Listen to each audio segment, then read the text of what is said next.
Welcome to Educate. Today's question is 1 terabytes per second is equal to dash bytes per second. Option A 2 raised to 40, option B 2 raised to 10, option C 2 raised to 20 and option D none of the above.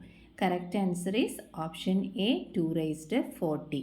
ഇനി എന്താണ് terabyte? It is a measure of computer storage capacity ആണ്. It is approximately equal to 2 to the power of 40, that is 2 raised to 40 or 10 raised to 12 ആണ്, which is equal to 1 trillion bytes. Okay, then it is called 1024 gigabytes. So 1 terabytes is equal to 1024 gigabytes. ഇനി 1 petabyte എന്ന് പറഞ്ഞാൽ എന്താ? Petabyte എന്ന് പറയുമ്പോൾ 1024 terabyte ആണ് ഒരു petabyte എന്ന് പറയുന്നത്. അപ്പോൾ 1024 terabyte is equal to 1 petabyte and 1 terabyte is equal to 1024 gigabytes.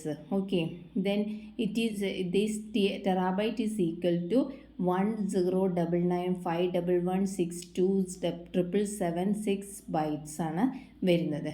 Okay, അപ്പോൾ അതാണ് നമ്മളൊരു ടെറാബൈറ്റ് എന്ന് പറഞ്ഞാൽ. ഇത് ഇമ്പോർട്ടൻ്റ് ആയിട്ടുള്ളത് എന്താ വെച്ചാൽ 1 terabyte is equal to 1024 gigabytes and 1 petabyte is equal to 1024 terabyte. Okay, thank U.